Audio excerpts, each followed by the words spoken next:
নমস্কার, আপনাদের সকলকে স্বাগত। শান্তম চক্রবর্তী অফিসিয়াল এই চ্যানেলে শান্তম স্পিক্স যে বিষয়গুলো নিয়ে আমি আসি, অনেক দিন বাদে আবার এলাম, প্রায় দিন দশেক, তাই তো ওই আর কি 9-10 দিন বাদে আবার আসা হলো। এমন একটা বিষয় নিয়ে এসেছি আজকে, যে বিষয়টায় বেশ কিছু কথা বলার আছে। সে কথাগুলো একটু মন দিয়ে শুনতে হবে। পুরোটা না শুনে স্কিপ করে করে শুনবেন না, তাহলে অনেক কথা হয়তো বাদ চলে যেতে পারে। সুতরাং একটু মন দিয়ে শুনতে হবে, একটু দীর্ঘ সময় ধরেই হয়তো বকবক করব, কিন্তু তবু শুনবেন। শুনে কথাগুলো যদি মনে হয় যুক্তিসঙ্গত, তাহলে অবশ্যই চ্যানেলটা সাবস্ক্রাইব করতে পারেন। আমার ইউটিউব চ্যানেল, খুব বেশি গ্রোথ নেই, কিন্তু বহু মানুষ দেখেন, এইটাই আমার একটা ভালো লাগার বিষয়। অবশ্যই সাবস্ক্রাইব করবেন, আর বেল আইকন প্রেস করে অল নোটিফিকেশনস অন করে দেবেন। যখনই ভিডিও আপলোড করব তখনই সেটা সঙ্গে সঙ্গে পেয়ে যাবেন। তো মোদ্দা কথা যেটা, সেটাতে আসার আগে একটা গল্প বলি। ধরুন মাসের শেষ, এখনও মাসের শেষ নয়, ধরে নেওয়া যাক মাসের শেষ। কোনো একটি মধ্যবিত্ত পরিবার, সেই মধ্যবিত্ত পরিবারের যিনি কর্তা ব্যক্তি, তার অ্যাকাউন্টে সেই সময় 1466 টাকা 7 পয়সা রয়েছে। অর্থাৎ এই 1466 টাকা দিয়ে তাকে মাসটা শেষ করতে হবে। তার মাঝখানে যদি বড় সড়ো কোনো খরচা এখন আর নেই, কারণ সেগুলো সবটাই মাসের শুরুতে হয়ে গিয়েছে, কিন্তু হঠাৎ করে হয়তো কোনো দরকার পড়তে পারে। এই কারণে ওই 1466 টাকায় হাত দিচ্ছে না, ওই ভদ্রলোক হাত দিচ্ছেন না। তো এরই মধ্যে চাল ডাল ইত্যাদি ইত্যাদি কেনাকাটা দরকার পড়তে পারে, কিংবা ওষুধপত্রের কেউ অসুস্থ হয়ে পড়তে পারেন, তার জন্য দরকার পড়তে পারে। ওই 1466 টাকাই তখন বিপদ হরণ হিসেবে কাজে এসে লাগবে আর কি। তো এই রকম যখন অবস্থা, ঠিক সেই সময় একদিন তার পুত্রটি অথবা কন্যাটি এসে জানালেন যে তার স্কুলে ইমিডিয়েটলি 5,000 টাকা দিতে হবে কোনো একটি কোর্সে এনরোলমেন্টের জন্য। তখন সেই ভদ্রলোক কী করবেন, মানে যিনি সংসারটি চালান তিনি কি করবেন, তার গিন্নির কাছে হাত পাততে পারেন। অর্থাৎ গিন্নি যদি কিছু টাকা জমিয়ে রাখেন, অন্য কোনো খাতে সরিয়ে রাখেন, সেই টাকাটা যদি কাজে লাগানো যায়, কিংবা এরকমটাও হতে পারে তাকে বাজার থেকে ধার করতে হবে, তাই তো। তো ইতিমধ্যেই অনেক ধারকর্য করে বসে আছেন ভদ্রলোক। তো এই মুহূর্তে তিনি কি করেন তাহলে? এই রকম মানে এই গল্পটা বলবার, মানে কি করেন সেটা না হয় আপনি ভেবে বের করবেন পরে, কিন্তু এই গল্পটা বলবার একটাই কারণ। এই মুহূর্তে রাজ্য সরকারের, অর্থাৎ পশ্চিমবঙ্গ সরকারের কিন্তু সেরকমটাই অবস্থা। পশ্চিমবঙ্গ সরকারের যিনি সর্বময়ী কর্ত্রী, সর্বময়ী নেত্রী একটি দলের, যে দলটি এই মুহূর্তে পশ্চিমবঙ্গ সরকার চালাচ্ছে, অর্থাৎ তৃণমূল কংগ্রেস, সেই তৃণমূল সুপ্রিমো তথা রাজ্যের মুখ্যমন্ত্রী মমতা বন্দ্যোপাধ্যায় সোমবারই উত্তরবঙ্গ সফরে 3 দিনের জন্য তিনি গিয়েছেন। সেখানে উত্তরবঙ্গ বাণিজ্য সম্মেলন হচ্ছে। আর সেই উত্তরবঙ্গ সফরে যাওয়ার আগে তিনি বিমানবন্দরে দাঁড়িয়ে একটা কথা বলেছেন, সেটা হচ্ছে যে যা করব আইনত করব। আর তার ঠিক পরের দিন মঙ্গলবার তিনি একটি অত্যন্ত গুরুত্বপূর্ণ কথা বললেন, সেটা হচ্ছে যে টাকা কি আকাশ থেকে ঝরে ঝরে পড়বে গুপি গাইন বাঘাবাইনের মতো? না, আকাশ থেকে টাকা পড়বে না। আর সেটাই হচ্ছে এই মুহূর্তে সবচেয়ে বড় সমস্যার বিষয়। শিরোনামটা দেখেই খানিকটা হয়তো বুঝতে পেরেছেন যে ডিএ মামলা নিয়ে আজকের আমার এই ভিডিওটি। ডিএ ডিএ বা ডিয়ারনেস অ্যালাউন্স, যেটিকে একসময় বলা হতো মহার্ঘ ভাতা, মানে এখনও বলা হয়, সংবাদপত্রে বা সংবাদের চ্যানেলে আপনি মহার্ঘ ভাতা হিসেবেই দেখতে পান হয়তো নামটি ডিএ। সেটাকে একসময় মাগ্গি ভাতা বলা হতো, জানেন তো। আমরা ছোটোবেলায়, আমার বাবা ছিলেন সরকারি চাকুরে, বহু বছর হলো রিটায়ার করে গিয়েছেন, সেই বাম আমলেই রিটায়ার করেছেন আর কি। তো সেই সময় আমরা শুনতাম মাগ্গি ভাতা, অর্থাৎ এই ডিএ বা ডিয়ারনেস অ্যালাউন্স, সেটা কি তখন বুঝতে পারতাম না। তবে মোদ্দা কথাটা বুঝতে পারতাম যে দাম বাড়ছে জিনিসপত্রের, সেই কারণে কিছু বকশিস দিচ্ছে সরকার। অন্তত সরকারি চাকুরিদের মুখে সেরকমটাই শুনতে পাওয়া যেত। তো এই ডিএ মামলা এখন ঠিক কী অবস্থায় রয়েছে? ডিএ মামলা কেন? সেটা হচ্ছে যে কেন্দ্রীয় সরকারের হারে রাজ্য সরকারের কর্মচারীরা ডিএ বা ডিয়ারনেস অ্যালাউন্স বা মাগ্গি ভাতা বা মহার্ঘ ভাতা সেটি পাচ্ছেন না, আর সেই কারণে তারা আদালতে। মমতা বন্দ্যোপাধ্যায় মুখ্যমন্ত্রী হিসেবে সঠিক বলেছেন যে আইনি বিষয় এবং আদালতের বিচারাধীন বিষয় নিয়ে কিছু বলা যায় না, তাই বলবও না। আইনত বিষয়টি নিয়ে আলোচনা হবে, আদালতে অবশ্যই হবে, রাস্তাঘাটে দোকানে বাজারে সর্বত্রই হচ্ছে। অফিস ক্যান্টিনে, রাজ্য সরকারের যে অফিস সেখানের ক্যান্টিনগুলোতে বা অলিন্দে কানাঘুচিতে কান পাতলেই শোনা যাচ্ছে ডিএ মামলার কথা। কিন্তু বিচারাধীন বিষয় নিয়ে কিছু না বললেও বা আইনি বিষয় নিয়ে কিছু না বললেও কয়েকটা বিষয় অবশ্যই বলা দরকার বলে মনে হলো আর কি। শুক্রবার 16ই মে রাজ্য সরকারি কর্মচারীদের বকেয়া ডিএর 25% মিটিয়ে দেওয়ার নির্দেশ দিয়েছে সুপ্রিম কোর্ট। তো এই সুপারিশ সুপ্রিম কোর্ট বা শীর্ষ আদালতের তরফে কেন করা হলো? রাজ্যকে বকেয়া মেটানোর জন্য সময় দেওয়া হয়েছে 6 সপ্তাহ অর্থাৎ 42 দিন। কেন দেওয়া হলো সেই বিষয়টায় পরে আসছে, অবশ্যই প্রশ্ন যখন তুলেছি উত্তরটাও আমিই দেবো। 42 দিন অর্থাৎ 6 সপ্তাহ টাইম দেওয়া হয়েছে, মানে মোটামুটিভাবে 1.5 মাস। বিচারপতি সঞ্জয় করোল এবং বিচারপতি মনোজ মিশ্রের বেঞ্চ 4 সপ্তাহের মধ্যে মামলায় যুক্ত সব পক্ষকে লিখিত বক্তব্য জানাতেও বলেছে। তো এই বিষয়টা নিয়ে পরবর্তী শুনানি হবে অবশ্যই, এবং সেই শুনানিটার জন্য দিন ধার্য করা হয়েছে 4 অগস্ট মাসের 4 তারিখ। আসলে এই মামলাটা শুরুর কিন্তু অনেক আগে, মানে শুরুর আগে একটা শুরু থাকে, তো সেই আরম্ভের আগে আরম্ভ, সেই বিষয়টা একটুখানি আসি, একটু জাস্ট ধরিয়ে দিই। 7 বছর ধরে কেন্দ্রের সরকারি কর্মীরা যে হারে ডিএ পান সেই হারে রাজ্য সরকারি কর্মীরাও ডিএ পান, এই দাবি তুলে, মানে ডিএ পাওয়া উচিত তাদের, এই দাবি তুলে আন্দোলন করে আসছেন রাজ্য সরকারি কর্মচারীদের একাংশ। তারা এটাই তাদের দাবি যে বকেয়া যে ডিএগুলি সেগুলি মিটিয়ে দিতে হবে, আর কেন্দ্রীয় সরকারি কর্মচারীরা যে 55% হারে ডিএ পাচ্ছেন সেই হারে তাদেরকেও ডিএ দিতে হবে। কলকাতা হাইকোর্টে মামলাও করেছিলেন তারা 2022-এর 20 তারিখ, মে মাসের 20 তারিখ, 20 মে, অর্থাৎ আজকে 20 তারিখ, এই 20 তারিখ 2022-এ, অর্থাৎ আজ থেকে 3 বছর আগে এই মামলায় কেন্দ্রের সমান হারে, তখন ছিল 31%, 31% ছিল, ডিএ দেওয়ার নির্দেশ দিয়েছিল উচ্চ আদালত। 3 বছর আগে সেই রায় দেয়, সেই নির্দেশ দেয় উচ্চ আদালত, আর সেই নির্দেশকে চ্যালেঞ্জ করে সুপ্রিম কোর্টে যায় পশ্চিমবঙ্গ সরকার। রাজ্য সরকার এরপর চ্যালেঞ্জ করে সুপ্রিম কোর্টে যায়। 2022-এরই ওই একই বছরের 28 নভেম্বর প্রথম এই মামলাটি সুপ্রিম কোর্টে ওঠে, প্রথম শুনানি শুরু হয়। এরপর 2024-এর 1 ডিসেম্বরের পর থেকে বারবার শুনানি পিছিয়েছে, অন্তত 18 বার এই শুনানি পিছিয়েছে, অন্তত আমার হিসাব মতন 18 বার এই শুনানি পিছিয়ে গিয়েছে। অবশেষে 2025-এর অর্থাৎ চলতি বছরের 4 দিন আগে 16ই মে শীর্ষ আদালতের বিচারপতিদের বেঞ্চ জানিয়ে দিয়েছে যে হাইকোর্টের পর্যবেক্ষণে কোনো ভুল নেই।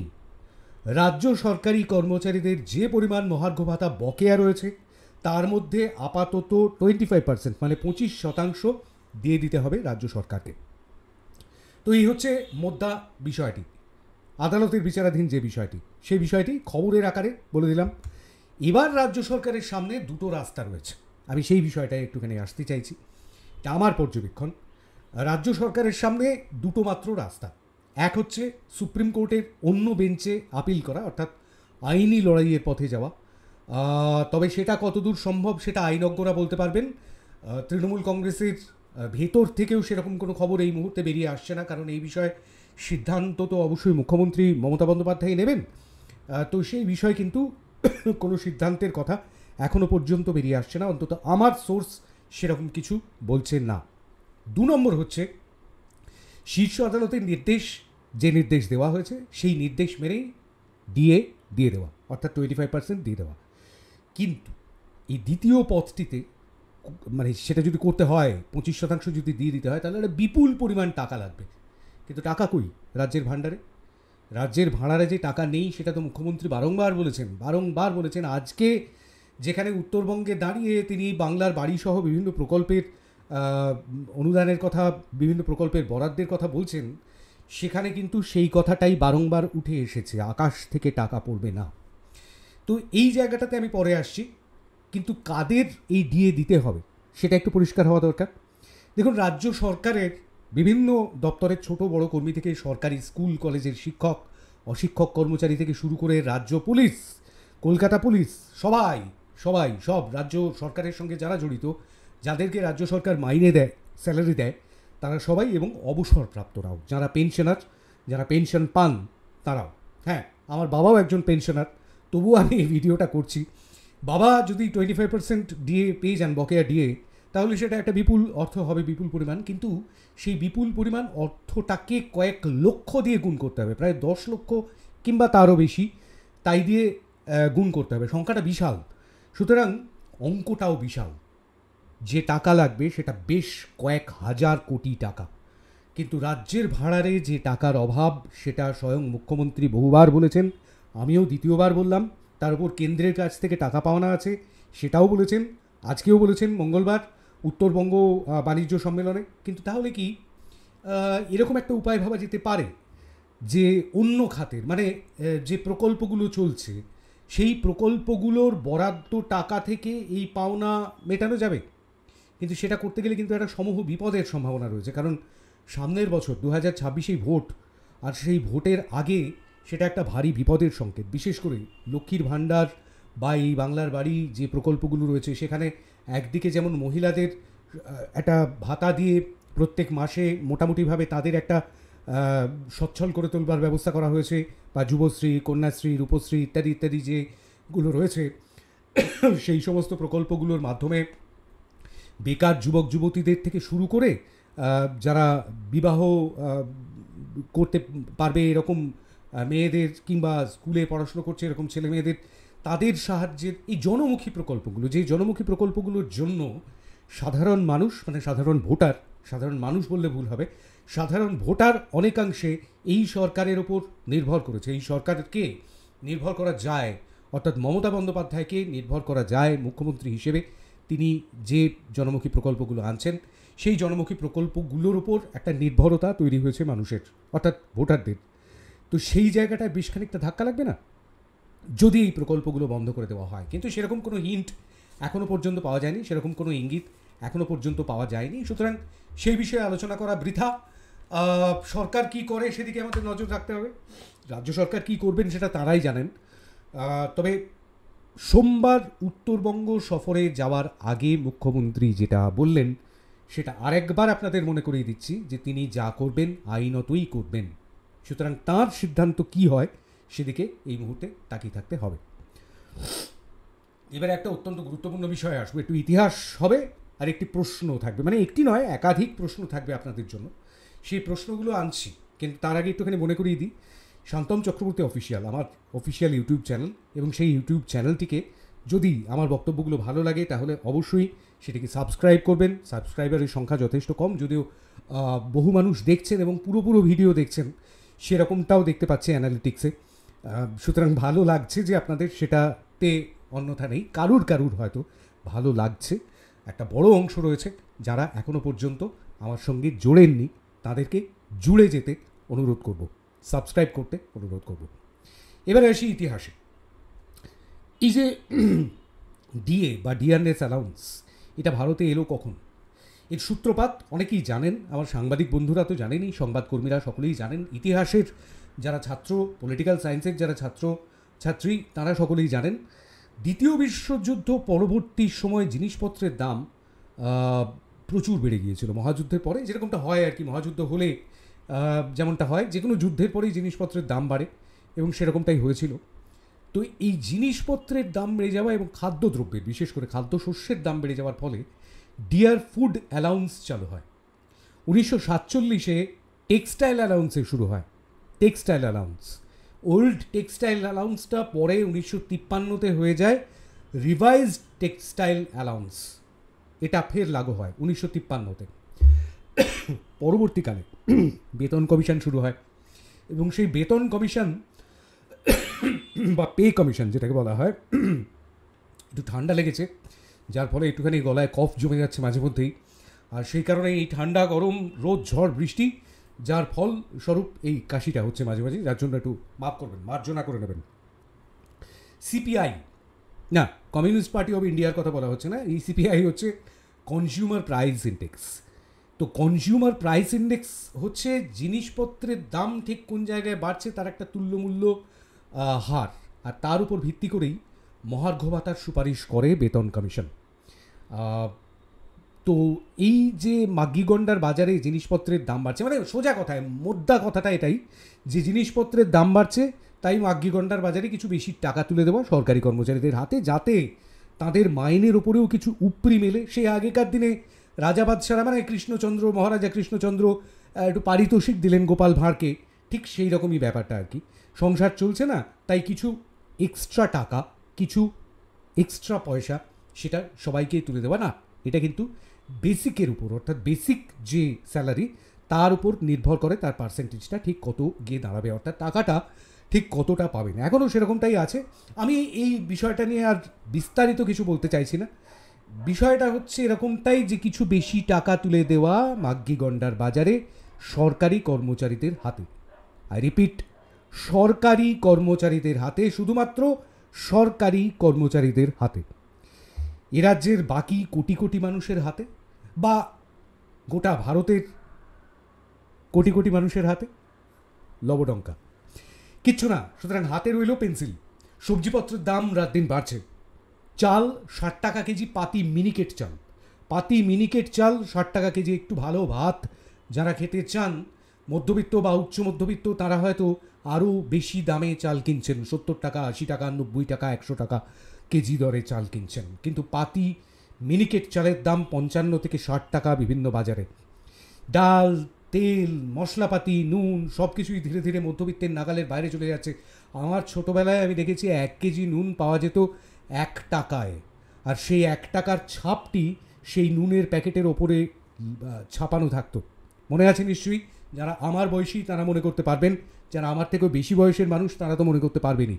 আর এখন এই মুহূর্তে রিফাইন্ড নুন কিনতে গেলে অন্তত 25 থেকে 28 টাকা দিয়ে সেই নুনের প্যাকেট কিনতে হয়, তাই না? সেরকমটাই। এদিকে কোভিড সিচুয়েশনের পর অধিকাংশ সংস্থা, প্রাইভেট কনসার্ন যেগুলি ব্যক্তি মালিকানাধীন বা লিমিটেড সংস্থা, সেখানে কস্ট কার্টেলমেন্টের একটা জুজু সেটি সবসময় মাথার উপর ঝুলিয়ে রেখে দেওয়া হয়েছে। সেই ধুয়ো এখনও পর্যন্ত মুখস্থ করে যাচ্ছেন মালিকরা বা মালিক পক্ষ বা কর্তৃপক্ষ। প্রাইভেট কোম্পানিগুলিতে চাকুরেরাও সুতরাং খুব একটা সুখে নেই এই মুহূর্তে।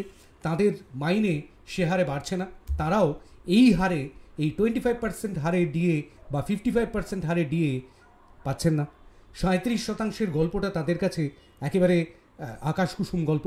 মানে এখন রাজ্য সরকার পাচ্ছে, মানে পশ্চিমবঙ্গ সরকারের কর্মচারীরা পাচ্ছেন 18%, তাই 37% একটা ফারাক রয়েছে কেন্দ্রীয় সরকারি কর্মচারীদের থেকে, তারা পাচ্ছেন 55%।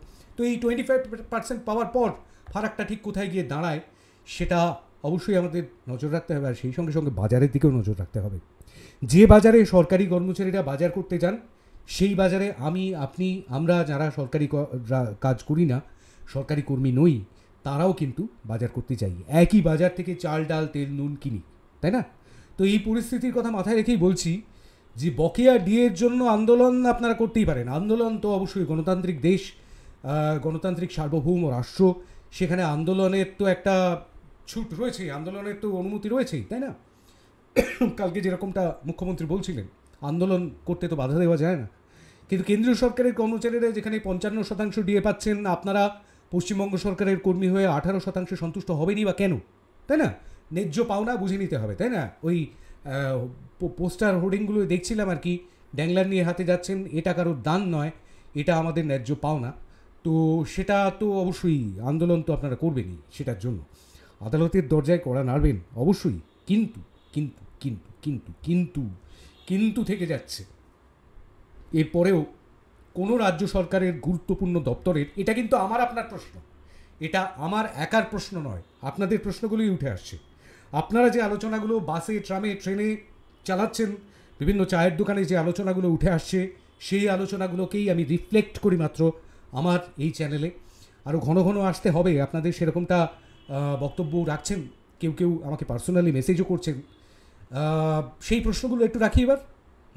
ইতিহাস তো হলো, এবার প্রশ্ন, এরপরও এই আন্দোলন, তারপর 25% পাওয়া, যদি পাওয়া হয়ে যায়, যদি পেয়ে যান, এরপরও কোনো রাজ্য সরকারের গুরুত্বপূর্ণ দপ্তরের দায়িত্বপূর্ণ পদে আসীন কর্মচারীকে অফিস আওয়ারে যদি আসনে না পাওয়া যায়, যদি সিটে না পাওয়া যায়, একটা কথা খুব প্রচলিত আছে জানেন তো সরকারি অফিসগুলোতে, উনি তো দাঁড়ে বসেন না, অর্থাৎ তাকে সিটে, নিজের আসনে কখনোই পাওয়া যায় না, নিজের টেবিলে কখনোই পাওয়া যায় না। এরকম কেউ কেউ আছেন, কেউ কেউ পার্টি পলিটিক্স করেন। হ্যাঁ, যদি দেখা যায় যে তিনি অফিস ফাঁকি দিয়ে রাজনৈতিক মিটিং টিটিং করতে গেছেন, দেখতে পাওয়া যায় তো অনেকেই, তাহলে কি হবে? সরকারি বিদ্যালয়ের শিক্ষক বা শিক্ষিকা স্কুলে সময়ে না গিয়ে প্রাইভেট টিউশনে গেছেন যদি দেখতে পাওয়া যায়, অথবা টিচার্স রুমে শাড়ির ব্যবসা ফেঁদে বসেছেন যদি দেখতে পান আপনি, মোটের ওপর যে কাজের জন্য সরকার তাকে প্রতি মাসে খামবন্দি মোটা মাইনে দিচ্ছে, হয়তো ডিএও দিচ্ছে, ডিয়ারনেস অ্যালাউন্সও দিচ্ছে, জিনিসপত্র কেনার জন্য অতিরিক্ত টাকাও হাতে তুলে দিচ্ছে, সেই কাজটাই যদি তিনি না করেন, সেই ছবিই যদি দেখতে পাওয়া যায়, যদি এরকম কিছু নজরে পড়ে, জনগণ এবার কি করবে? জনগণ তো খবরের কাগজে, পোর্টালে, নিউজ চ্যানেলে রাত দিন এই ডিএনএ আন্দোলন দেখছে। তো এবার জনগণ তারপর কি করবে? জনগণের ট্যাক্সের টাকায় যাদের স্যালারি হয়, তাদের এবার কিন্তু জনগণের প্রশ্নের মুখে দাঁড়াতেই হবে। সেখানেও কিন্তু আর কোনো কম্প্রোমাইজ হবে না। কারণ আপনার যেমন ডিএটা ন্যায্য পাওনা বলে মনে হচ্ছে মশাই, ঠিক তেমনি আমি একজন সাধারণ মানুষ, আমারও মনে হচ্ছে সরকারি পরিষেবা পাওয়াটা আমার ন্যায্য পাওনা। আর সেটা যদি আপনার জন্য না হয়, তাহলে ওই সাউথ ইন্ডিয়ান সিনেমাগুলোতে যেরকম হয়, বা হিন্দি সিনেমায়, বাংলা সিনেমায় যেরকমটা দেখতে পাওয়া যায়, সিনেমাকে তো বলা হয় লার্জার দ্যান লাইফ। আর আরেকটা কথাও খুব প্রচলিত আছে, truth is stranger than fiction, অর্থাৎ ফিকশনের থেকে সত্যিটা, ট্রুথ যা ঘটে, রোজ যা ঘটে, সেই ঘটনাগুলো এবার কিন্তু ঘটতে থাকবে। আমার মনে হয় এবার বোধহয় জনগণের একটুখানি সতর্ক হওয়ার প্রয়োজনীয়তা এসেছে, তাই না? শুধুমাত্র টিভিতে কেন খবর দেখবেন, শুধুমাত্র ইউটিউবে আমার বকবকানি কেন শুনবেন, শুধুমাত্র খবরের কাগজে কেন পড়বেন? এবার নিজেরাও একটুখানি সচেতন হন। যে সরকারি কর্মচারী ন্যায্য পাওনার জন্য, ডিএর জন্য রাস্তাঘাটে আন্দোলন করছেন, সেই সরকারি কর্মচারী তিনি স্কুল কলেজের শিক্ষক হতে পারেন, কোনো সরকারি দপ্তরের কর্মী হতে পারেন, কোনো পুলিশ কর্মী হতে পারেন, রাজ্য পুলিশ কিংবা কলকাতা পুলিশ কিংবা অন্যান্য পুলিশ। সারা ভারতবর্ষ জুড়েই সরকারি কর্মচারীরা ছড়িয়ে ছিটিয়ে রয়েছেন, রেল থেকে বিভিন্ন দপ্তরে। সেই সমস্ত সরকারি কর্মচারীরা যদি নিজের কাজটা ঠিক মতন না করেন, তাহলে তাদের কাছ থেকে গলায় রসুরি দিয়ে কাজ আদায় করে নেওয়াটা আমাদের আম পাবলিকের দায়িত্ব, কর্তব্য, তাই নয় কি? যদি একমত হন বা একমত নাও হন, তাহলে মন্তব্য করবেন, কমেন্ট সেকশন খোলা রইল আপনাদের জন্য। ডিএনএ কি কিছু বলবো, আমি সেটা ভাবছিলাম কদিন ধরেই, আর সেটাই এবার বলে ফেললাম। সাবস্ক্রাইব করবেন, ভিডিওটা ভালো লাগলে, কথাগুলো ঠিক লাগলে লাইক করবেন, শেয়ার করবেন। আপনাদের জন্য আবার পরবর্তী ভিডিওতে চলে আসবো আরও অন্য কোনো কথা নিয়ে, শান্তমের কথা নিয়ে। শান্তম বলছি, শান্তম স্পিক্স। আজ এই পর্যন্তই। নমস্কার, ভালো থাকবেন সবাই।